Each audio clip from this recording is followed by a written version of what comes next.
TALRadio is a key part of the Touch a Life Foundation, where we like to share stories of kindness and information on how we can connect those in need of assistance with those who are generous enough to offer it. And today on the Robert Hicks Show, we have the Reverend Dr. Kenneth Daniel, the President and Chief Executive Officer of United Church Homes. And UCH offers a wide selection of flexible healthcare and senior living options to meet the unique requirements of senior residents in their communities, and we'll talk about where they are across 15 states. But we also have on the line today Ashley Bills.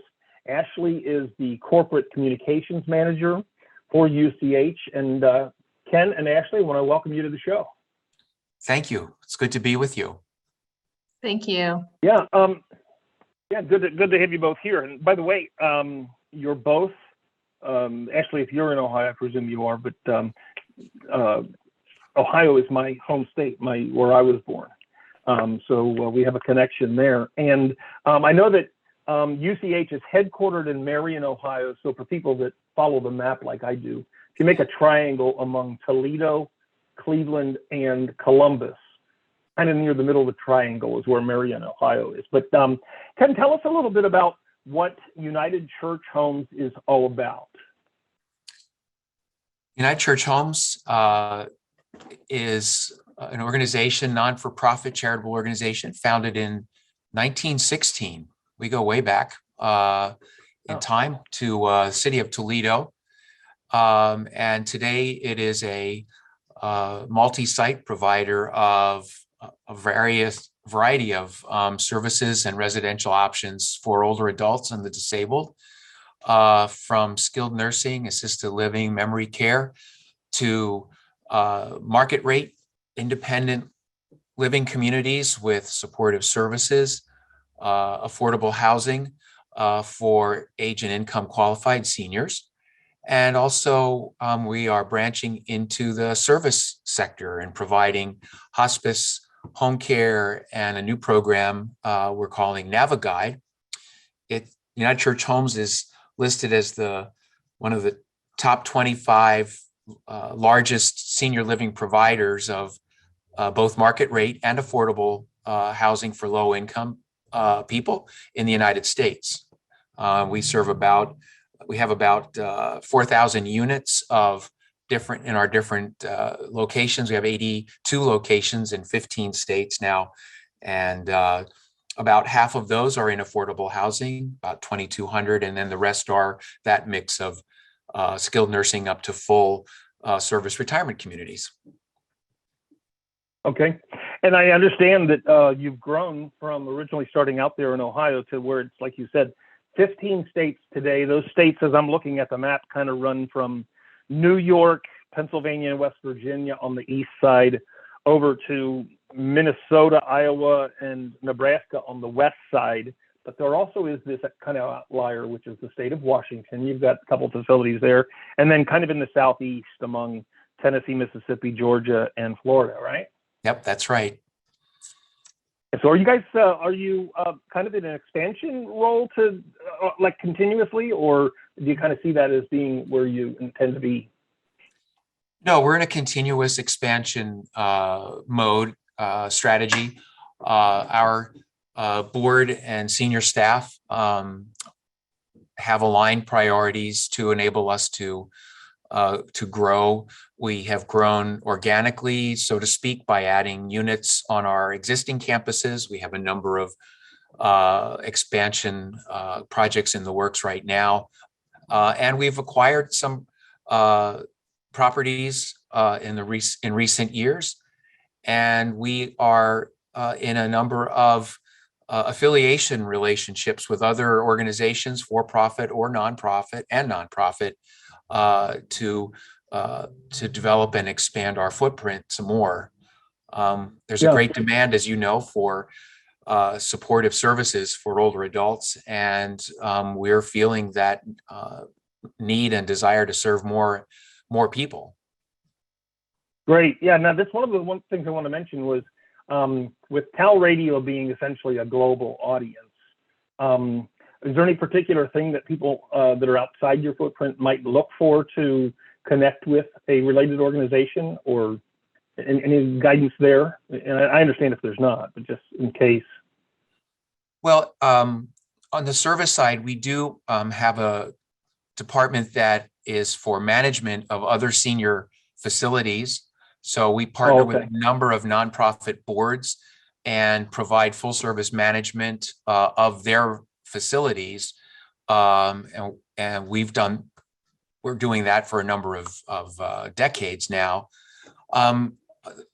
For people who want to engage with us, our Ruth Frost Parker Center for Abundant Aging is one of our thought leader programs where we bring together people of various academic disciplines, industry specialties, medicine, social work, theology, and the church, all to think about quality of life issues that affect older adults, and how organizations can use those resources that we have available on our website.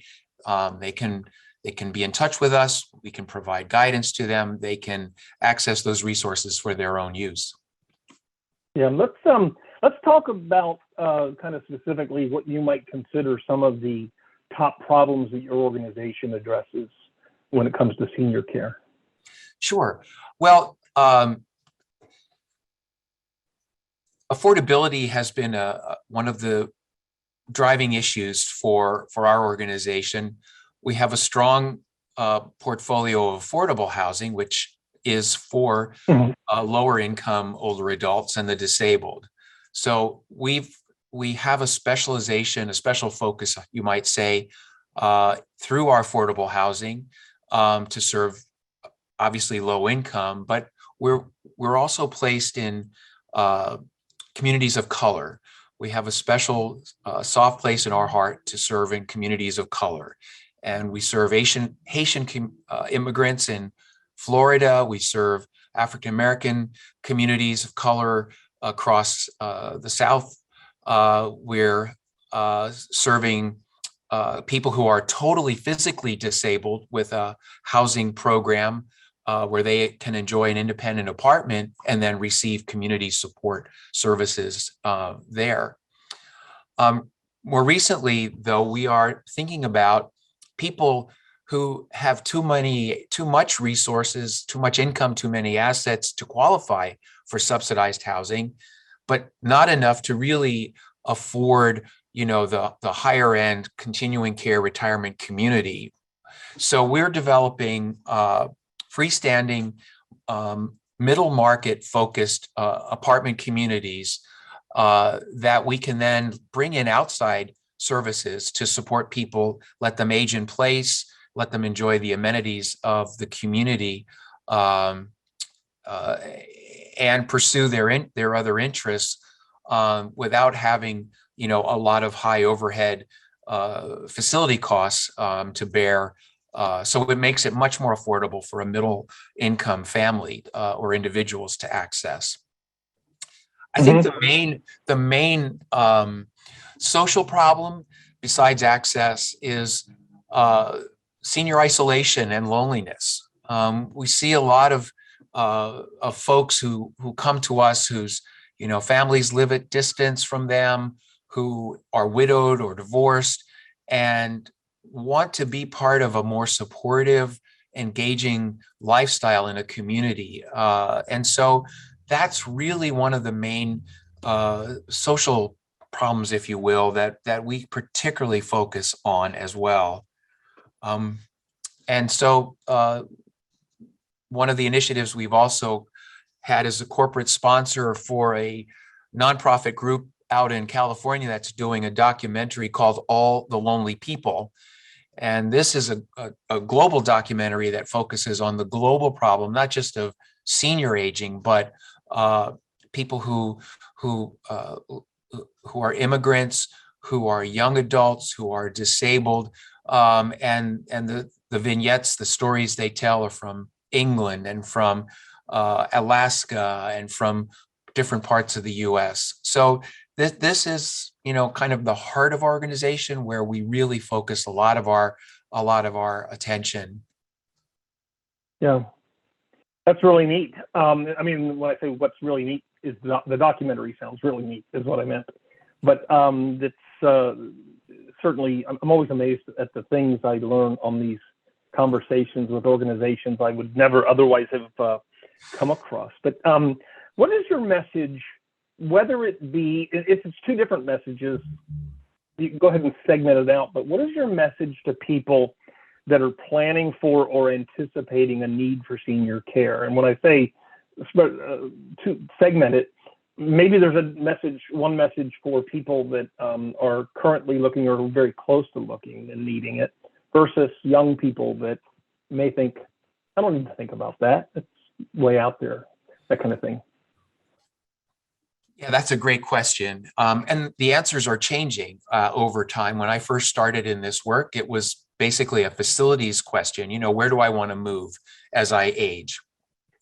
Those are still very robust and expanding options for moving to retirement communities and other supported housing options like I've described. But more and more, we're engaging with the adult children of older adults. Often, many of whom, live at distance, have through their careers and families have, moved away from home, and mom and dad are living alone. So, my encouragement is to bring the family together sooner, to really have a frank conversation about what mom and dad are thinking about for their future, how the adult children can be supportive before there's a crisis that drives decision-making in an emergency. Because oftentimes a health emergency will precipitate a housing change that may or may not really be planned for. So my advice is, start those conversations early. Sometimes we find that, the adult children come home for Thanksgiving and realize that mom and dad aren't really doing as well, aren't functioning as independently as they might have been led to believe. And so then that precipitates, sort of again, not an emergency conversation, but a pressured conversation. And it's much better if folks can be clear about their needs, their desires, their wants, what they would like to envision their ideal retirement living arrangement to be. Mm-hmm. Yeah, I can see where also it's probably something that mom and dad aren't quick to volunteer the information about some of the challenges that they're facing. So like you say, you really need a collaborative relationship with them to prepare for this, even in advance of the need. That's really good information. I appreciate that. There's more and more in-home solutions too, through technology, through different service organizations. There's many more options to support people in their homes with a combination of technology-enabled supports, home care, home support, home medical care, home delivered meals, etc. And that's the area that we're expanding into very intentionally now through a technology platform and a program we're calling NaviGuide. And that's something that your listeners may find of interest too. So we're thinking about, there's many more options. Those options can be confusing to understand in a given community, but that's where an organization like ours can be helpful too. Ken, how long have you been with the organization? I just had my 11th anniversary. I started in 2011. Oh, wow. Okay. Well, good long time. And you've seen a lot of changes in your time there, I presume. Tell us a little bit about that evolution and growth and kind of. Yes, when I came, we were predominantly nursing home centric. We had a very strong reputation built around half a dozen facilities that were either nursing home only or nursing care only, or nursing care as part of a campus with independent living. And we had relatively, I would say we had maybe 1/3 of our units were in residential and assisted living, and 2/3 were in skilled nursing beds. So that was and then we had affordable housing as another department. So what we've done is, we want to develop, kind of rebalance the organization by having many more independent living apartments and cottages on our campuses, or by building new campuses, or by acquiring senior buildings. Today we are about, our nursing beds are about, I'm just looking at my list here. We have about 740 nursing beds and about 900 assisted living and independent living units. So you can see how that progression has changed the organization. And even during COVID, we actually had a number of acquisitions already started, and we added 3 senior buildings during 2021, which was quite unusual in our sector, to see organizations that were actually able to grow. We grew 17% during that time period. So we want a better mix. We want to address a wider platform of needs that people have, including their need for in-home support, and bring that United Church Homes quality of care, quality of support, our integrity, our compassion, so that people can experience that not just in our buildings, but also in their homes. Yeah, this just want to remind our listeners along the way that you're listening to TALRadio, and we are talking with Kenneth Daniel, the President and Chief Executive Officer of United Church Homes. Also on the line, we have Ashley Bills. Ashley is the Corporate Communications Manager for United Church Homes. And I want to ask both of you a question. Ashley, if you're still there, I want to ask you just real quickly, give me an insight, if you would, what being affiliated with United Church Homes means to you. What does it do for you kind of internally? I would think you've experienced some satisfaction being involved in such an organization. Can you tell us that? Yes. Yeah. And yes, I'm still here. Being a part of United Church Homes, for me, is definitely a ministry. I've always had a heart for older adults since I was a little girl. And being able to express my faith in the place that I work with is very important to me, for a variety of different ways. So for me, it's being able to live out what I believe I've been called to do, not just for older folks, but also for the entire mission of United Church Homes altogether. Like Reverend Daniel said, we have really a place for everyone, from all walks of life, wherever life finds you, whatever your funds are, whatever your interests are, whatever your color is. United Church Homes opens its doors to all, and I think that's something that I'm very proud to be a part of, and really I know a lot of my coworkers that feel the same way. Very neat. That's neat to see that it's the realization of a life mission for you. Ken, anything you'd like to add from your side? What's it do for you inside being involved in this work? This work allows me to, bring together the things I love most. As Ashley said, to me, it's a ministry. Obviously, I'm an ordained minister and working as an executive. So I bring my ministry background as well as my business background. Our board has a very forward-looking and deep appreciation also for issues of social justice.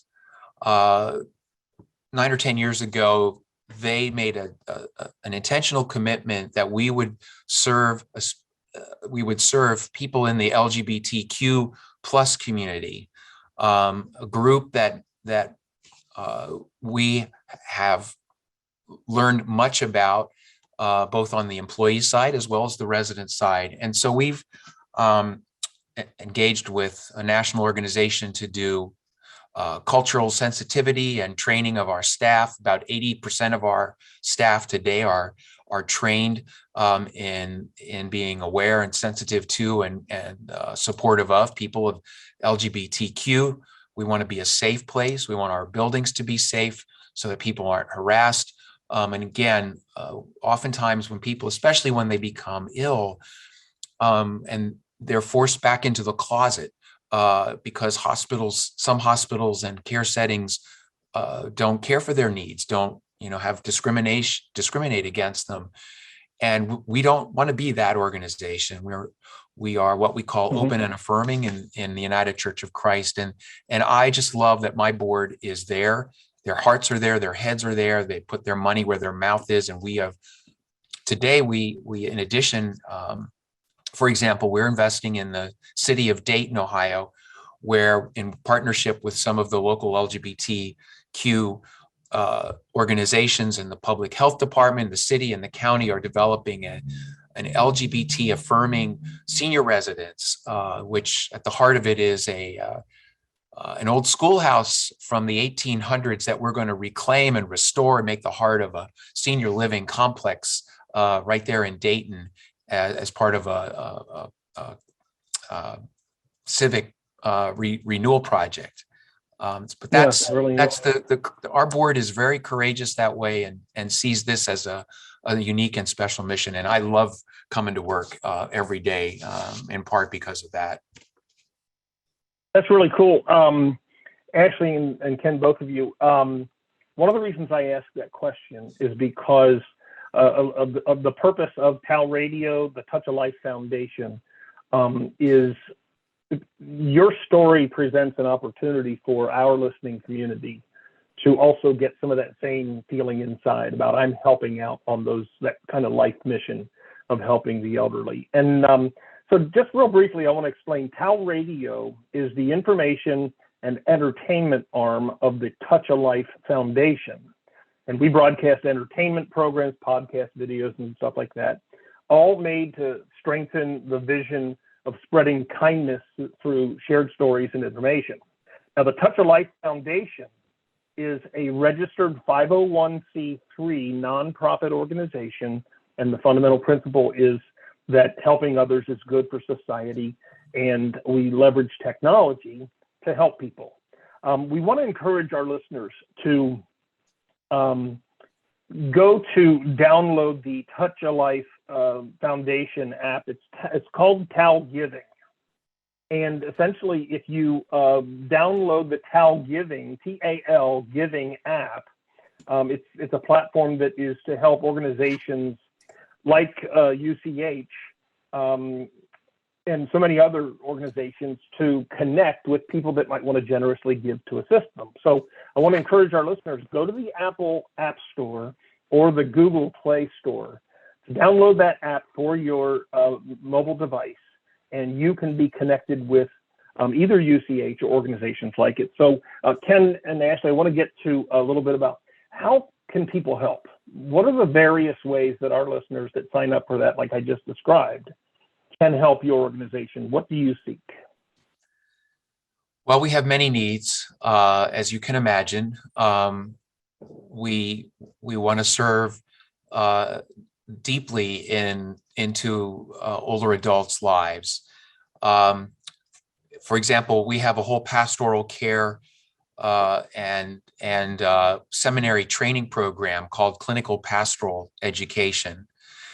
This is a national program that trains people for service as chaplains in hospitals and other healthcare institutions. It's unique to be in a senior living setting like we provide. That's certainly a charitable need that we constantly are seeking help with to support, the costs of training and licensing the program, et cetera. We provide chaplains in all of our healthcare settings. Again, not unusual in a faith-based organization like ours, but not a service that is reimbursed by any other program like Medicare or Medicaid. So it's an essential part for us. And so we invest in highly trained chaplains and pastoral caregivers, and we provide educational programs for pastors in the community. That's another area of charitable need. We also have a number of folks who have exhausted all of their means and are supported by public charity, but we don't do just the basic bare bones service for them. We provide a very rich living environment that we don't distinguish between who has funds to pay for their care and who has exhausted funds to pay for their care. But that burden has become quite heavy, especially since COVID. We probably have a gap of about $40 or $50 a day that we have to subsidize for people who have no means to pay for their care. So that's, in round numbers, that last year that cost us about $12 million that we have to figure out how to underwrite folks who are pure charity that we serve. And of course, we have a variety of building projects, people who like to support capital projects, building projects, improvement projects, memory care, enhancement, and things like that. We're a 501c3. We do active fundraising every year. People can learn about us on our website, and if there's a particular project or program or need that people want to connect with us about, we're more than delighted to do that. Do you seek volunteers at your facilities? Absolutely, we do. We work with anyone that has a heart for the work we do and the people we serve. We have folks that come in and do water yoga at one of our buildings that has a pool as a volunteer. We have young adults who are college students who come to us and do internships and volunteer on their breaks. We have families often are volunteering in our different projects and programs, church people. We have a special heart for students who may not know what their future career path might be. They might be a philosophy major in college. I say, come to us, spend a semester volunteering. Maybe it'll help you discover your calling, because we believe that everybody has a calling, and we can be one place where they may explore those future pathways. Yeah, so if they're thinking about volunteering, where would they find United Church Homes? What do you recommend as far as getting in touch with your organization? I think Ashley, you may clarify that. I think our main portal is unitedchurchhomes.org, and that's the entree point. Unless someone lives near and knows of our particular community near them. But Ashley, what would you recommend? Yeah, I would recommend going to our website, unitedchurchhomes.org, and then there's a part on there, a tab at the top where you can choose Contact Us, and there you can fill out your information. There's an information block where you can type in where you're located, what you'd like to do, and we can connect you with the people on our end that can help you. Yeah, and I saw also on the webpage you have a phone number of 800-837-2211. Does that sound right? Yes.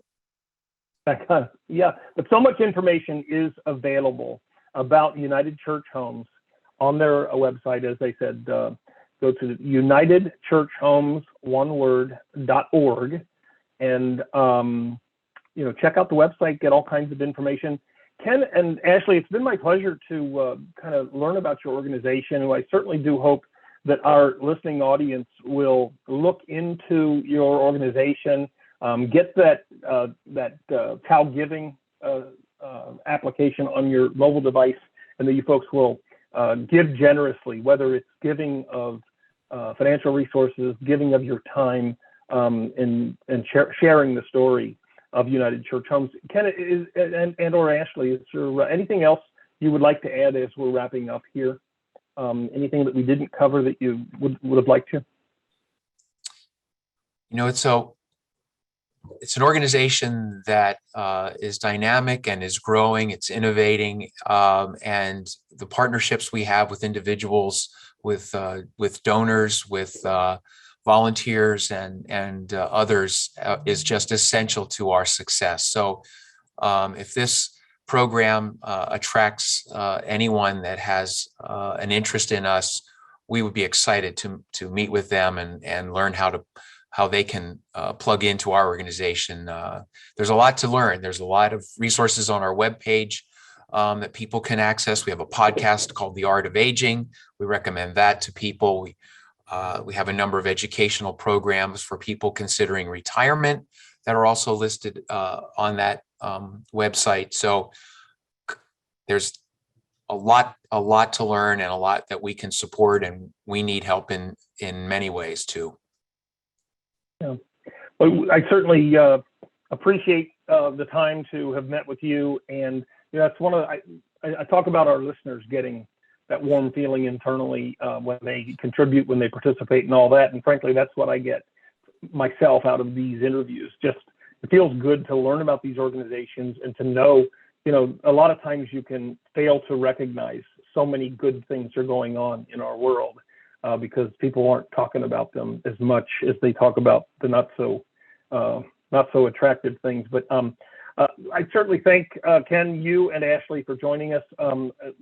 And I hope we'll get a chance to talk again sometime. I wish you all the best. And again, we've been chatting with the Reverend Dr. Kenneth Daniel, the President and Chief Executive Officer of United Church Homes, also with Ashley Bills, the Corporate Communications Manager. And we thank both of them for joining us today to share their story.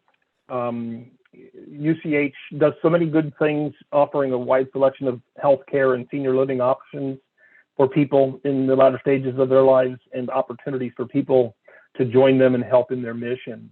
I'm Robert Hicks, and we thank you, our listeners, for spending time with us today, and most of all for your generous support, your generous nature in following us and supporting us. Please stay with us on TALRadio for additional uplifting stories. Goodbye, everyone.